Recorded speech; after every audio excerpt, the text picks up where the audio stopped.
하나님 감사합니다. 11월을 주셨습니다.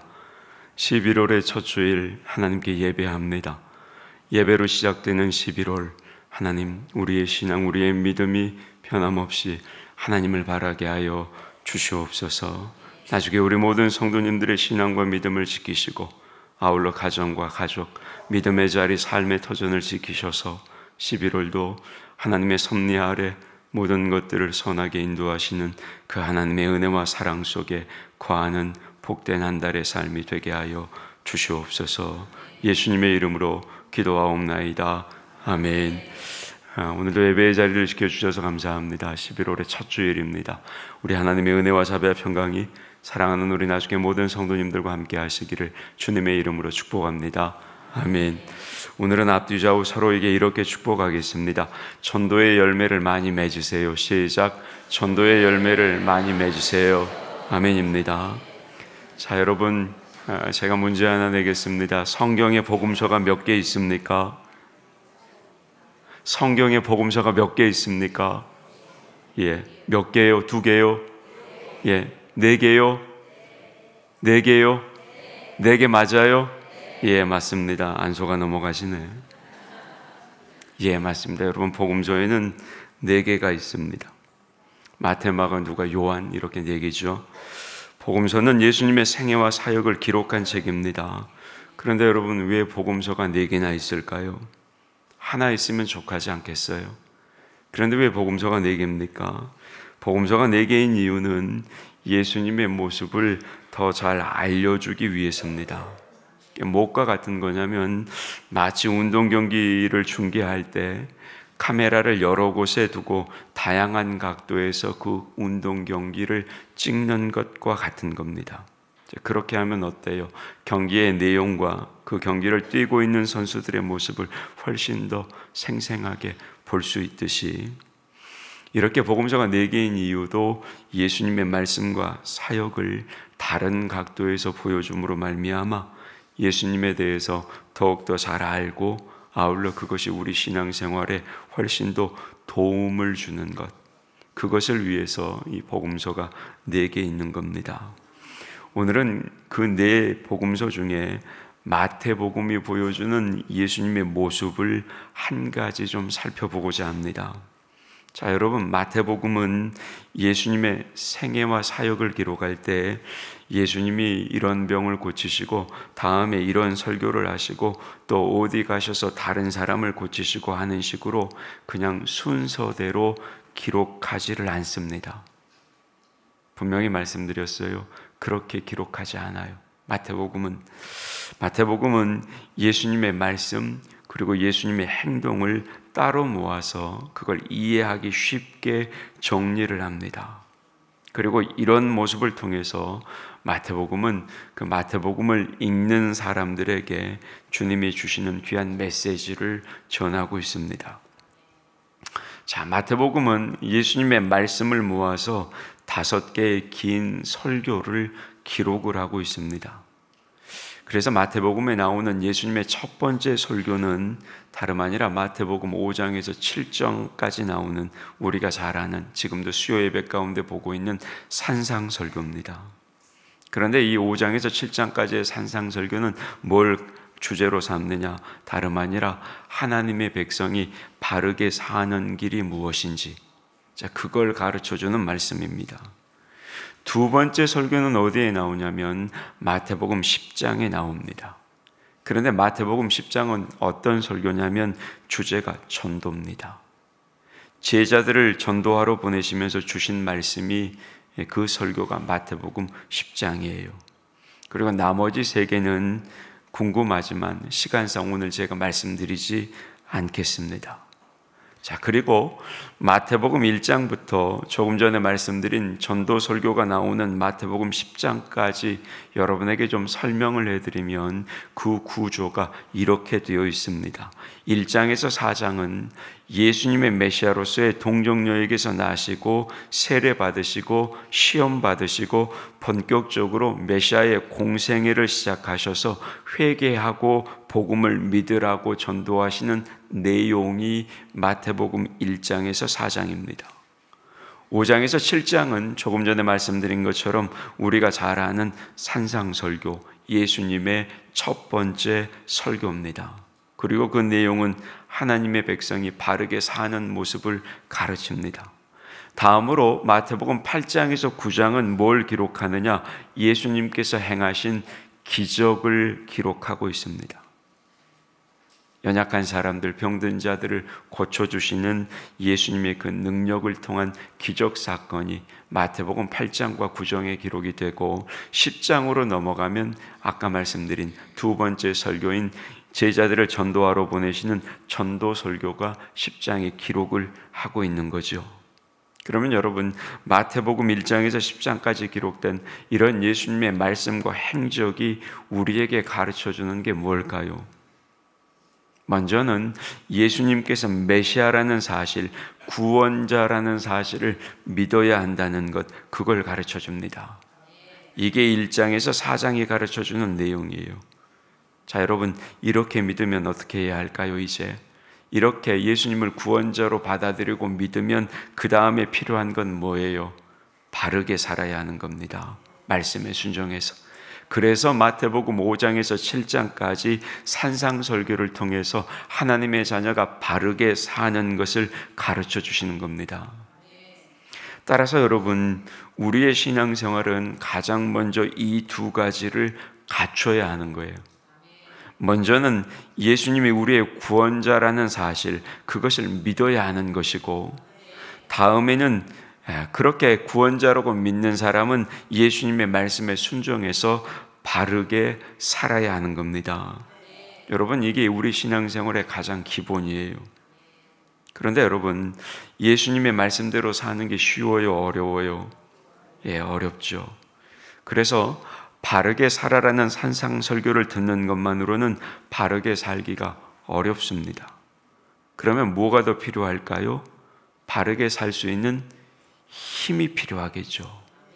그리고 이것을 얻으려면 주님의 사랑과 능력을 체험해야 하는 겁니다. 주님께서 사랑과 능력으로 철저히 돌봐주신다는 것을 확신하게 되면 어때요? 주님의 말씀을 믿고 순종해서 살 수 있을 것 아닙니까? 사실 산상설교도 이런 힘을 주기 위해 하나님이 우리를 돌봐주신다는 사실을 강조하고 있기는 합니다.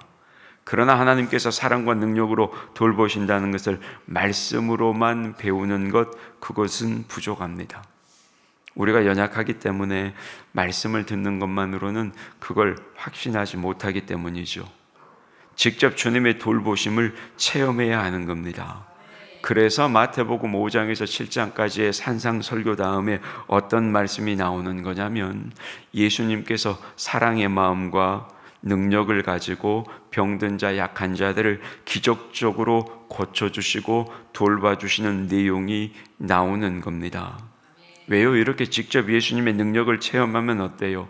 사람들은 훨씬 더 힘차게 이제 주님의 말씀에 순종해서 하나님의 뜻대로 살 수 있기 때문입니다. 자, 그리고 여러분, 이런 모습을 갖추게 되면 그건 참 좋은 신앙생활의 모습이죠. 자, 보세요. 예수님을 메시아라고 믿어요. 내 구원자라고 믿어요.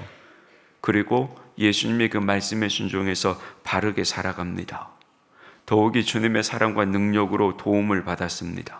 그리고 이렇게 체험적인 신앙으로 예수님을 굳게 믿고 말씀대로 바르게 사는 겁니다. 그러니 얼마나 좋은 신앙생활의 모습입니까? 그런데 여러분, 이것으로 신앙생활이 충분한 걸까요? 예수님을 믿고 은혜와 능력을 체험하며 바르게 살면 그게 신앙생활의 끝이냐 이 말이에요. 그게 만약 끝이면 제가 오늘 말씀을 준비할 필요가 없습니다. 여러분, 그렇지 않아요. 뭔가가 더 필요한 겁니다. 그러면 뭐가 더 필요할까요? 이것을 알려주기 위해서 마태복음 그 다음 장인 마태복음 10장에서 뭘 기록하느냐? 다름 아니라 예수님의 전도 설교를 기록하고 있는 겁니다. 자, 예수님을 믿어요. 그리고 말씀에 순종해서 바르게 살아요. 그 다음에 예수님의 은혜와 능력을 체험하면서 바른 삶을, 예수님의 말씀을 확신해서 살아간단 말이에요. 근데 그것으로 신앙이 끝나는 게 아니에요. 그 다음에 뭘 해야 한다는 거예요? 전도해야 한다는 것. 그걸 여러분 마태복음이 1장에서 10장까지 순차적으로 우리에게 가르쳐 주는 겁니다. 그러니까 여러분, 우리는 이 순서를 기억해야 하는 거예요. 믿고 바르게 살고 은혜와 능력을 힘입으면 그 다음에는 반드시 뭐를 해야 한다? 전도를 해야 한다. 복음을 전하는 거죠. 이게 여러분 마태복음에서 예수님께서 가르쳐 주신 가르침의 교훈이에요. 그리고 이것은 우리에게 두 가지를 가르쳐 줍니다. 첫째, 은혜로운 신앙생활을 하는 사람은 반드시 전도를 하게 되어 있다는 겁니다. 두 번째는 전도를 하려면 먼저 우리 자신이 은혜로운 신앙생활을 해야 한다는 겁니다. 이 두 가지를 오늘 다 살펴보면 좋겠지만 여러분 시간이 없어요. 그래서 오늘은 바른 신앙생활, 은혜로운 신앙생활을 하는 사람은 반드시 전도하게끔 되어 있다는 것, 이 말씀만을 여러분과 좀 살펴보겠습니다. 자, 여러분, 사람에게 가장 중요한 게 뭐예요? 여러분에게 중요한 게 뭐예요? 생명이죠. 생명이 없으면 아무것도 아니잖아요. 그래서 여러분, 사람이 태어난 후에 가장 중요한 것은 건강하게 잘 자라는 겁니다. 그래서 어때요? 자라는 어린아이들에게는 부모가 아무것도 요구하지 않아요. 그냥 내 아이가 잘 먹고 건강하게 잘 자라면 되는 겁니다. 그러나 아이가 어느 정도 자랐어요. 그러면 뭘 배워야 하냐면 부모님께 순종하는 것을 배워야 하는 거지요. 아이가 대여섯 살이 되었는데도 불구하고 엄마 아빠 말은 듣지도 않고 딴짓만 하면 그건 병원에 한번 가봐야 되는 겁니다. 그러니까 부모님 말씀을 들어야 되는 거죠. 그리고 이제 거기에서 조금 더 잘하면 뭘 받아요? 교육을 받아요. 한동안은 이렇게 건강하게 자라고 부모님께 순종하며 교육을 잘 받으면 어때요? 그거 이상은 더 바랄 게 없는 겁니다. 그런데 어때요? 자녀가 그렇게 자라서 성인이 되면 여러분 어떻습니까? 여러분의 자녀가 성인이 되면 어때요? 여러분 부모로서 자녀에게 이제 성인됨으로 말미암아 새로운 것을 요구하게 되는 거죠. 부모만이 아닙니다. 이웃과 사회도 어른이 된 자녀에게 요구하는 겁니다. 뭘 요구해요? 일하기를 요구해요. 왜? 소위 속된 말로 일을 해야 사람 구실을 하기 때문입니다. 세상에서는 어떤 일을 요구합니까? 그러면 예를 들어 우리나라에는 국민의 4대 의무가 있지요. 교육과 병역과 그리고 납세와 그리고 근로입니다. 상식적으로 좀 알고 계시면 좋아요. 다시요. 교육과 병역과 납세와 근로입니다. 이게 우리나라 4대 의무예요.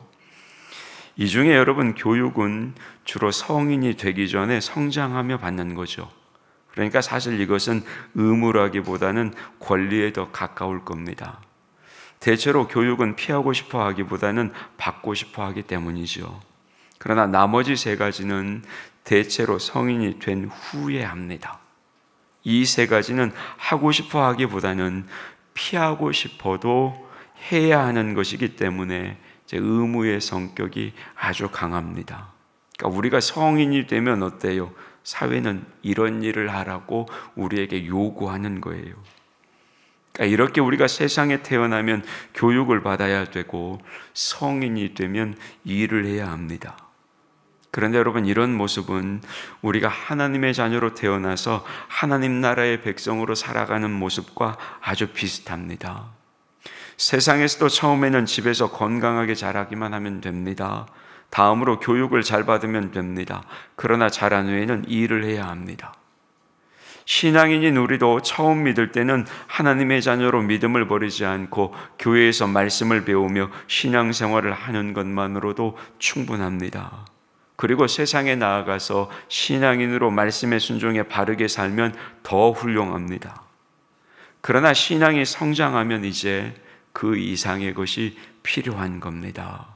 일을 해야 하는 거예요. 이렇게 예수님을 믿고 그 은혜와 능력을 체험하며 바르게 살게 된 후에 해야 할 일 중에 가장 중요한 일이 뭐냐? 그게 신앙인으로서 다름 아닌 복음을 전하는 겁니다. 전도하는 거예요.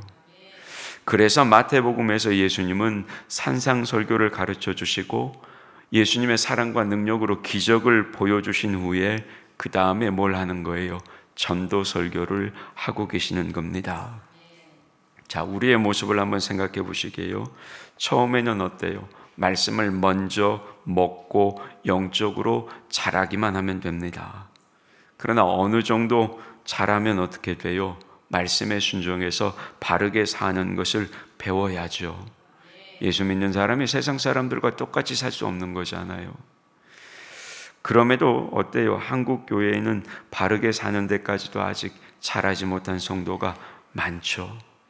그래서 사실 많은 교회 지도자들이 이 문제로 고민합니다. 저도 마찬가지고 우리 교회도 마찬가지예요. 그래서 말씀을 바르게 가르치는 것도 강조하지만 그 말씀의 기초에서 바르게 사는 것도 강조하는 겁니다. 여러분, 우리는 바르게 사는데 정말 깊은 관심을 좀 가져야 합니다. 그러나 그렇게 바르게 사는 것만으로도 충분하지 않아요. 우리가 그리스도인으로서 이제 바르게 사는 것이 어느 정도 갖추어졌으면 이제는 일을 해야 합니다. 특별히 전도를 해야 하는 겁니다. 여러분, 오늘 우리가 읽은 본문은 예수님께서 마태복음 10장에서 전도 설교를 하시기 직전에 하셨던 말씀이에요. 그런데 이 말씀도 조금 전에 여러분에게 말씀드렸던 그 순서를 잘 보여줍니다. 먼저 여러분, 오늘 보면 9장 35절은 예수님께서 그동안 제자들에게 전도하시고 바른 삶을 가르쳐 주시고 병을 고쳐 주셨다는 사실을 보여줍니다.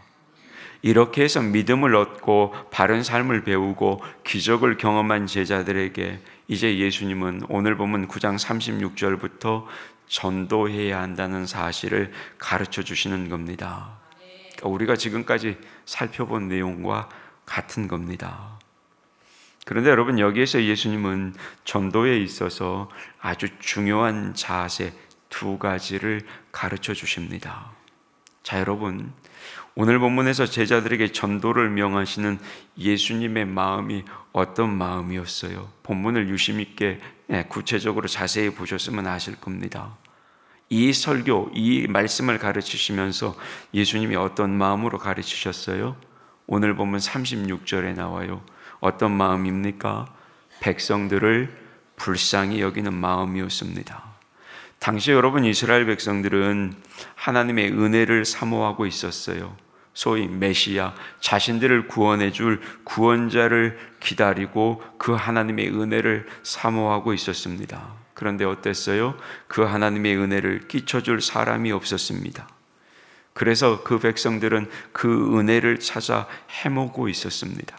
그 모습이 마치 목과 같았느냐? 목자 잃은 양과 같았습니다. 그러다가 예수님께서 오시자 그래서 수많은 사람들이 예수님을 따른 겁니다. 그런데 여러분, 이 사람들이 예수님만 따랐을까요? 아니에요. 이들은 거짓 메시아가 나타나 엉뚱한 소리를 해도 그 거짓 메시아를 따라다녔습니다. 무슨 말이에요? 얼마나 은혜를 사모했으면 그랬겠느냐 이 말이에요. 그러니 예수님의 눈에 그 백성들이 얼마나 불쌍하게 보였겠습니까? 그래서 예수님은 힘써 그들에게 하나님 나라에 대해서 전도하고 그들을 사랑으로 보살피셨던 겁니다. 그런데 이제는 예수님께서 혼자 전도하는 것으로 그치지 않으시고 이제 제자들에게 전도하라고 시키시는 겁니다. 그런데 여러분, 이때 가장 먼저 시키시는 게 뭡니까? 가장 먼저 시키시는 게 뭐예요? 기도예요. 기도라고요. 뭐라고요? 기도라고요.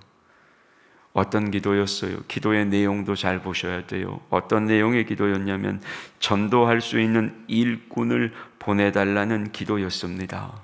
그게 9장 오늘 보면 38절이에요. 화면 보고 같이 받겠습니다. 시작. 그러므로 추수하는 주인에게 청하여 추수할 일꾼들을 보내주셔서 하라 하시니라. 아멘.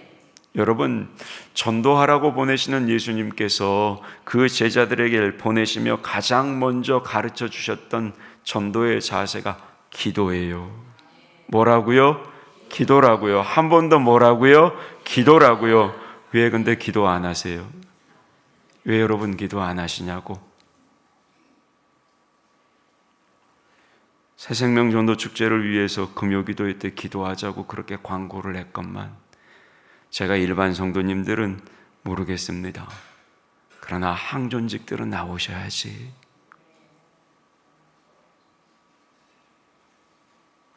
항존직이 뭐 하는 겁니까?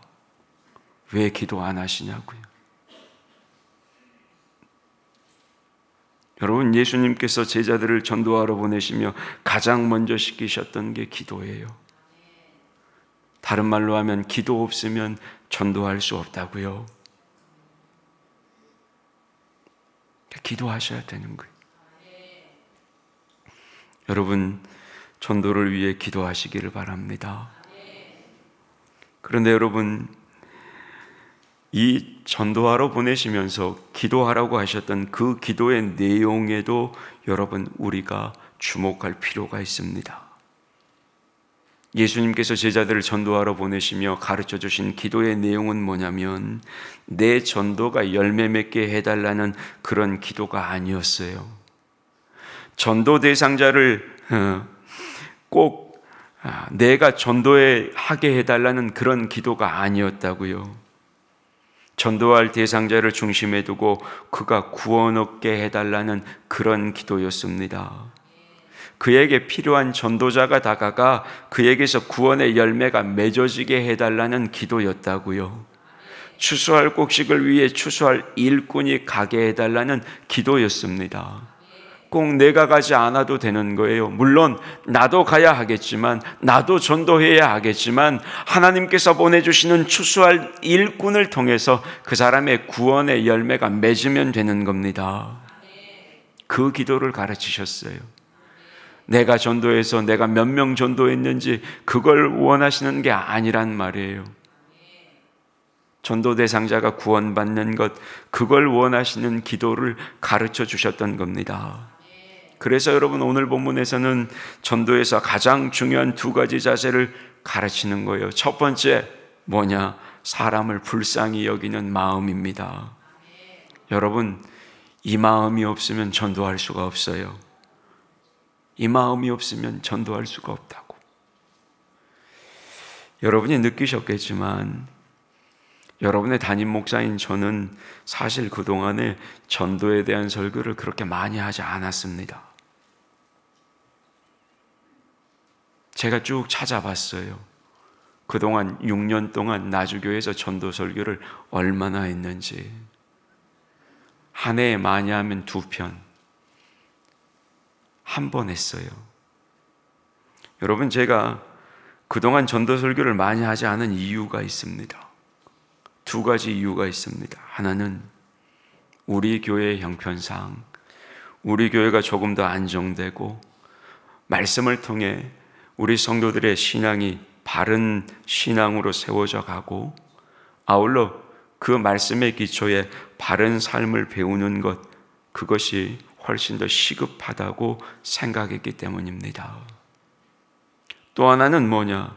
제 자신이 별로 그렇게 전도를 하지 못했기 때문입니다. 설교자가 자기는 못하면서 성도들에게 하라고 권하는 것, 여러분, 그건 참 어렵고 민망한 일이에요. 물론 자기는 못해도 말씀은 전해야 하는 겁니다. 왜냐? 설교자는 자기의 생각이나 삶을 전하는 것이 아니라 하나님의 말씀을 전하는 것이기 때문입니다. 그러니까 나는 못해도 하나님의 말씀이라면 그건 전해야 맞는 겁니다. 그러나 내가 못하면서 말씀을 전하는 것, 여러분, 그건 참 어려운 일이에요. 그런데 이제 얼마 전부터 우리 교회가 이제는 좀 적극적으로 전도해야 할 때가 된 것 같다는 마음을 주셨습니다. 그래서 전도 설교를 하기 위해서 제가 먼저 좀 전도를 해야겠다고 생각을 했습니다. 그래서 하나님, 나도 좀 전도할 수 있도록 도와주세요. 기도하기 시작했습니다. 그러다가 새벽에 기도하던 중에 성령께서 제 마음에 보여주신 게 있습니다. 그게 뭐냐면 교회 일이에요. 과거 교회 일로 말미암아 교회 출석을 오랫동안 멈추시고 장기 결석하고 있는 그 남편 때문에 안타까워하시는 그 권사님의 얼굴을 그날 새벽에 저에게 보여주셨어요. 그런데 다른 때와 다르게 제 마음에 보여주셨던 그 권사님의 모습이 그날따라 정말로 슬프고 애처롭고 불쌍하게 보였습니다. 사실 그동안 그 권사님의 형편을 제가 모르는 게 아니에요. 잘 알고 있어요. 그래서 직접 찾아간 적도 있고 그 남편분을 만난 적도 있습니다. 권면했어요. 근데 그날따라 그 새벽에 보여주신 그 권사님의 모습이 얼마나 불쌍히 여겨지던지, 그래서 어떻게 해서든지 그 권사님의 슬픔을 진심으로 좀 위로해 드리고 싶었습니다. 그러던 중에 사실 그 권사님과 비슷한 형편에 놓인 우리 성도님들이 계세요. 집사님도 계시고 권사님도, 다른 권사님들도 계시고. 그래서 한 주간 교구별로 그런 가정을 조사를 했습니다. 그리고 지금은 이제 그분들을 위해서 뭔가를 하려고 준비 중에 있습니다. 물론 첫 술에 배부르지는 않겠지만, 그리고 조사가 안 된 분들도 계시겠지만, 그럼에도 올해는 조사된 분들 위주로 그분들을 초청해서 따뜻한 밥 한 끼 하면서 다시 교회에 나오실 것을 또 권면하려고 합니다. 오늘 아마 그분들에게 초청장이 나갈 겁니다. 초청장 받으시면 집사님, 권사님들 좀 도와주세요. 안 나오시면 어쩔 수 없어요. 그러나 나오시는 분들이 계시다면 그분들과 따뜻한 밥 함께 할 겁니다. 그리고 다시 권할 겁니다. 그런데 여러분, 이 일을 제가 위해서 기도하고 준비하면서 저 개인적으로 깨닫는 게 있습니다. 그게 뭐냐? 전도가 쉽지는 않지만 그럼에도 누군가가 불쌍히 여겨지면, 그 사람에 대한 긍휼한 마음이 생기게 되면 아무리 어려운 전도라도 하게 된다는 겁니다. 그러더라고요. 그 새벽에 본 권사님의 그 얼굴 때문에 저도 이런 일을 하는 겁니다. 여러분, 언제 남이 불쌍하게 여겨줘요? 언제 남이 불쌍하게 여겨줍니까? 자기에게 여유가 있을 때예요. 자기가 먹고 살기 바쁘면 남들 형편에 관심이 없어요. 그러나 자기 생활이 안정되면 어때요? 그때 남들 형편이 눈에 들어오고 불쌍한 생각도 드는 겁니다. 그런데 여러분, 전도도 비슷해요. 예수님께서 처음부터 제자들에게 전도를 명하신 건 아닙니다. 그죠? 먼저 제자들을 어느 정도 필요를 채워주시고, 그러니까 제자들을 어느 정도 안정되게 만들어 주신 후에 그 다음에 예수님도 제자들에게 전도를 명하셨습니다. 무슨 말이냐? 먼저는 자기가 은혜를 받아야 은혜 받지 못한 사람들이 불쌍하게 여겨지는 것이고, 그래서 복음을 전하고 전도를 할 수 있게 된다는 겁니다. 그러면 여러분, 제가 하나 여쭤볼게요. 여러분은 교회 생활에서 좀 은혜를 받으셨어요? 신앙생활이 좀 안정되셨냐고요? 나주교회가 지난 6년 전보다 지금은 좀 안정된 것 같으세요? 그렇게 생각하고 계세요? 그러면 전도를 해야 할 때가 된 거예요. 그러면 전도할 때가 된 거예요. 아마 주님께서 저에게 그런 마음을 주신 것도 이런 이유에서였으리라고 저는 생각을 합니다. 여러분, 사람이 가만히 있지 못할 때가 있어요.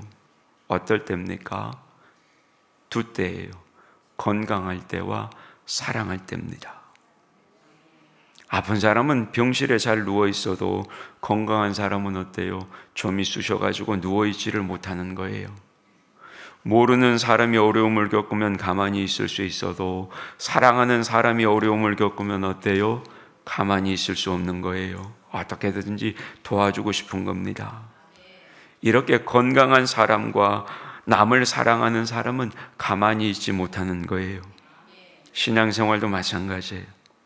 우리의 신앙이 건강하면 가만히 있지 못하는 겁니다. 뭔가를 하고 싶어지는 거지요. 우리의 신앙 속에 사랑이 많아도 가만히 있지 못하는 겁니다. 뭔가를 하고 싶어지는 겁니다. 그리고 그때 가장 먼저 해야 하는 것, 그게 뭐냐? 오늘 마태복음 주님의 말씀대로라면 다름 아니라 그게 바로 전도입니다. 신앙이 건강하면 영적으로 아픈 사람이 불쌍해 보이는 법이에요. 아울러 그를 사랑하고 있어도 그 영혼이 불쌍해 보이는 겁니다. 그래서 신앙이 건강하고 그 신앙 속에 사랑이 깃들어 있으면 전도하게 되어 있는 겁니다. 예수님이 그걸 우리에게 가르치시는 거죠. 여러분, 그동안 별로 전도하지를 못했다면 그건 여러분의 책임이 아니에요. 그건 제 책임입니다.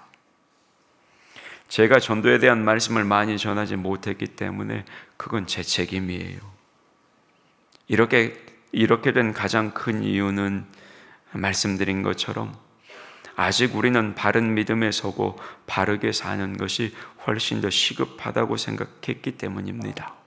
그리고 우리 교회가 조금 더 건강하고 바른 교회로 세워져 가는 것, 그것이 먼저라고 생각했기 때문입니다.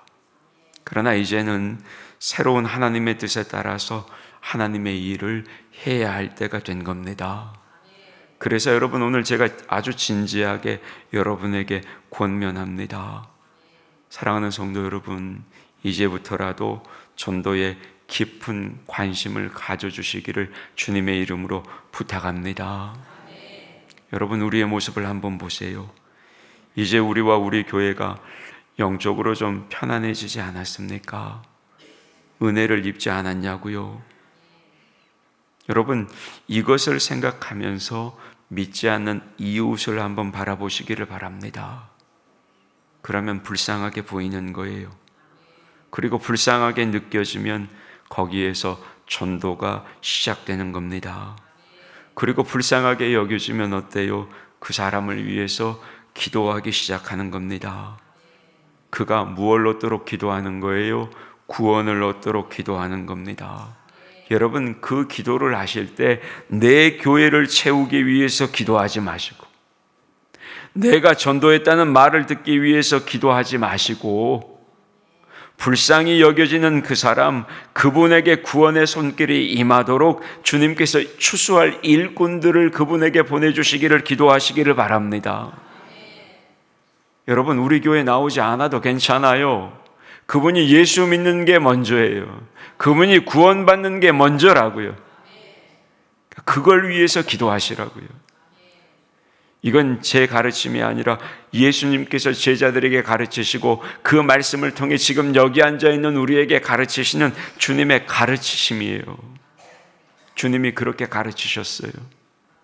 네가 전도 얼마 했다고 네 교회를 전도해가지고 채우려고 하는 게 아니라 불쌍한 영혼, 불쌍히 여겨진 아직 구원받지 못한 그 사람들이 구원받는 것, 그들에게 추수꾼이가 추수할 일꾼들이 그들을 추수하게 하는 것, 물론 그 중에는 나도 들어있고 또 다른 누군가가 들어있겠죠. 하지만 중요한 건 내 교회를 채우기 위함도 아니에요. 내가 전도했다는 말을 듣기 위함도 아니에요.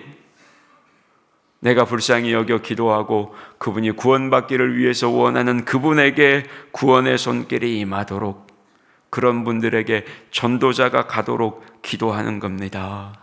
여러분, 그렇게 기도하시기를 바랍니다.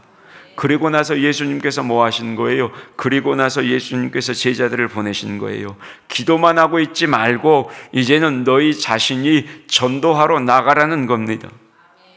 그러니까 우리도 불쌍한 마음을 가지고 기도를 드렸으면 이제 내가 할 수 있는 이 일을 찾아야 하는 겁니다. 내가 할 수 있는 방법을 가지고 전도하는 겁니다.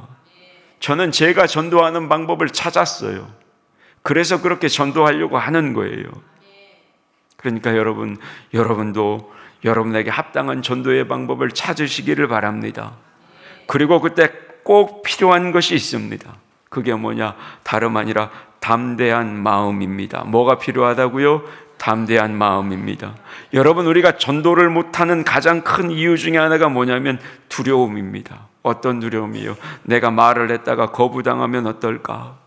저 사람이 내 말을 거절하면 어떨까? 이런 두려움이 전도를 막는 거지요. 그런데 여러분, 그 두려움을 이기는 게 뭔지 아세요? 그 두려움을 이기는 것이 무엇인지 요한일서 4장 18절이 이렇게 기록을 합니다. 요한일서 4장 18절의 말씀 화면을 보고 같이 봤습니다. 시작.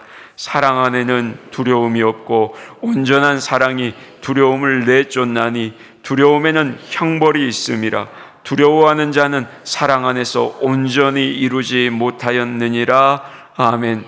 여러분, 두려움을 이기는 게 뭐예요? 사랑입니다. 두려움을 이기는 게 뭐예요? 그 사람을 사랑하는 마음입니다. 다시 말해서 사랑하는 마음을 가지고 그 사람을 불쌍히 여기는 마음, 그 마음이 내 안에 있다면 내가 전도하기 어려운 두려움을 이길 수 있다는 겁니다. 그럼에도 우리는 너무 부족해서 담대해지기가 쉽지 않아요. 어렵죠. 그럴 때는 여러분, 두 가지를 되새기면 도움이 되실 겁니다. 그 두 가지가 뭐냐? 첫 번째는 전도를 이루시는 분은 내가 아니라 성령이시라는 사실입니다. 여러분, 이걸 기억하시기를 바랍니다. 내가 말씀을 전할 때 무슨 말을 어떻게 해야 할지 인도하시는 분도 성령님이시고, 그 사람이 마음을 열고 말씀을 듣게 해주시는 분도 성령님이십니다. 성령께서 그 사람을 감동시키시고 교회에 나오게 하시는 것이고, 그렇게 교회에 나오면 그 성도를 양육하시는 분도 성령님이십니다. 그러니까 여러분, 내가 전도해서 어떤 결과가 생기든 내가 염려할 바가 아니라는 거예요. 왜? 성령께서 이루어 가시는 것이기 때문입니다. 이 마음을 가지시기를 축복합니다. 더욱이 여러분, 우리는 전도 대상자에게 적합한 전도자가 다가가서 구원의 열매가 맺어지기를 기도합니다. 그런데 성령님은 전도의 과정을 여러 사람에게 나눠서 시키는 경우가 많아요. 그러면 내 전도도 그 중에 한 부분이 되는 겁니다. 예를 들면 이런 거예요. 어떤 분이 전도하려고 한 분에게 몇 년 동안 소위 공을 들였어요. 음식도 갖다 드리고 애경사도 참석하고 좀 교회 나가자고 예수 믿자고 전도해요. 그런데 그분이 교회를 나왔단 말이에요. 근데 그분을 전도한 분을 보니까 몇 년간 그렇게 섬기신 분이 아니라 다른 분이 전도해가지고 교회에 나와 있는 거죠. 그런데 여러분, 그것도 감사할 일 아닙니까? 우리가 어떻게 기도하자고 예수님이 가르치셨다고요? 추수할 일꾼을 보내서, 전도할 일꾼을 보내서 그 사람을 전도하게 해달라고 기도하자고 했어요. 그 전도할 수 있는 일꾼이 나도 있지만 다른 사람에 의해서 그분이 전도될 수도 있는 겁니다. 이게 못과 같은 건 줄 아세요? 우리가 나무를 자르려면 도끼질을 하잖아요. 여러 번 도끼질을 하는 것과 같은 거예요. 나는 그 도끼질 중에 일부를 하는 것과 같은 겁니다. 내 전도로 당장 믿지 않아도 그것이 힘이 되어서 다른 사람이 전도할 때 구원의 열매가 맺어지는 겁니다. 그러면 여러분, 그건 내가 그 사람을 직접 전도하지 않았어도 그건 내 전도의 열매도 되는 겁니다. 그래서 내가 그렇게 전도하고자 못했는데 다른 사람이 전도했어도 여러분, 그 서운하게 생각할 필요가 없는 거예요. 오히려 감사해야 하는 겁니다. 왜? 예수 믿고 교회 나왔잖아요. 구원의 백성되는 길이 열렸잖아요. 그러니까 감사해야죠. 두 번째는 여러분, 이걸 되새기면 도움이 되실 겁니다. 복음을 전하는 게 나에게 놀라운 축복이라는 사실, 이걸 되새기시기를 바랍니다. 여러분, 전도는 뭐냐면, 전도는 사람에게 구원의 축복을 전하는 게 전도입니다. 그런데 그 사람이 그걸 거부하면 그 축복이 어디로 가겠어요? 성경이 그 축복이 어디로 돌아가냐고 이야기해요. 나에게 돌아오는 거예요. 내가 전도했을 때 그 사람이 수용하지 않으면 그 축복은 나에게로 돌아오는 겁니다.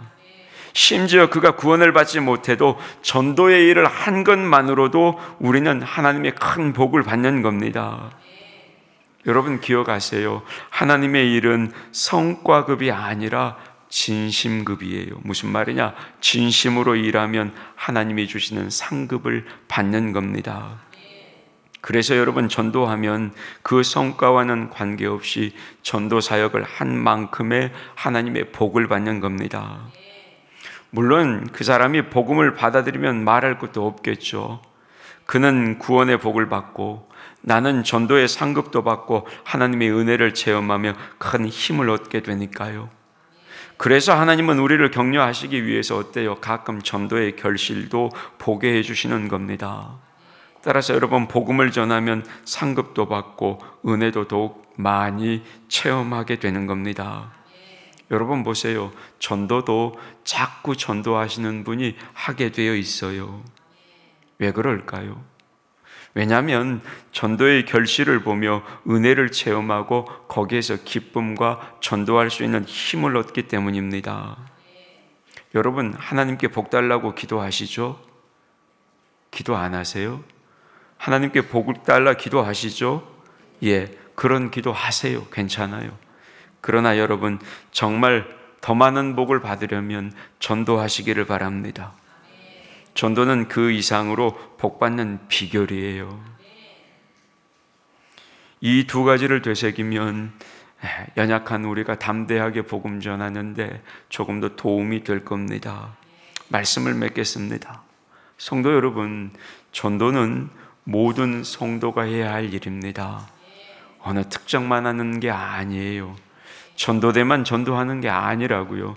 나중에 온 성도가 함께 해야 하는 것, 여러분, 그게 전도입니다. 교회 나오라고 권하거나 전도지 한 장 진심으로 전해주는 것, 여러분, 그것도 전도하는 거예요. 그래서 그런지 몰라도 우리 전도위원회에서 초대장도 만들어서 안내석에다가 놔두셨대요. 이따 광고하실 겁니다. 그거 받아가셔가지고 불쌍히 여겨지는 마음이 드는 분이 있으면 그냥 한 장 탁 전해드리세요. 그것도 전도예요. 이런 전도는 여러분, 초신자도 할 수 있는 거죠. 아울러 신앙이 안정되고 소위 교회 생활 말씀을 통해 은혜를 받았다고 하시는 신앙이 성숙한 분들, 여러분, 그분들도 전도해야 하는 겁니다. 그러니까 모두가 함께 하는 거예요. 여러분, 이제 우리 나주교회도 전도에 깊은 관심을 기울일 때가 됐습니다. 믿음으로 구원받고 바른 삶을 배우며 은혜를 받았으면 이런 은혜를 받지 못한 사람이 불쌍하게 여겨지는 것이고, 불쌍하게 여겨지는 마음이 있으면 결국 거기에서 복음을 전하고 전도가 시작하게 되는 겁니다. 그래서 여러분, 먼저 한 영혼을 불쌍히 여기는 마음을 하나님께 달라고 기도하시기를 바랍니다. 그리고 누군가 불쌍히 여기는 마음이 정해졌으면 그분을 위해서, 그분이 구원받기를 위해서 그분에게 전도자가 찾아가게 해달라고 기도하시기를 바랍니다. 그 전도자가 내가 될 수도 있고 다른 누군가가 될 수 있는 겁니다. 여러분, 이번 새생명 전도 축제 때 이런 마음을 가지고 우리가 복음 전할 수 있기를 주님의 이름으로 축복합니다. 그 복은 다 누가 받는 거예요? 내가 받는 거예요. 하나님께서 그렇게 전도하는 우리 나주교회에게 더 큰 복 주시기를 주님의 이름으로 축복합니다. 아멘. 하나님, 주님께서 삶 진리를 찾아 헤매는 백성을 불쌍히 보시고 하나님 나라를 전하시고 사랑으로 돌보셨듯이 우리에게도 한 영혼을 향한 불쌍한 마음을 주셔서 복음을 전하고 사랑으로 섬겨가는 우리 나주교회요, 나주교회 성도들이 다 되게 하여 주시옵소서. 이를 위해 하나님, 주님의 가르침에 순종해 먼저는 기도하는 우리가 되기를 소원합니다. 내가 전도할 수 있게 해달라는 기도가 아니라, 내 전도가 열매 맺게 해달라는 그런 기도가 아니라, 내가 품고 기도하는 분이 구원받기를 원하는 기도, 그분에게 필요한 나를 포함한 전도자가 그분에게 다가가 그분에게서 구원의 열매가 맺어지게 해달라는 기도, 그 기도가 하나님, 여기 모인 우리의 기도가 되게 하여 주시옵소서.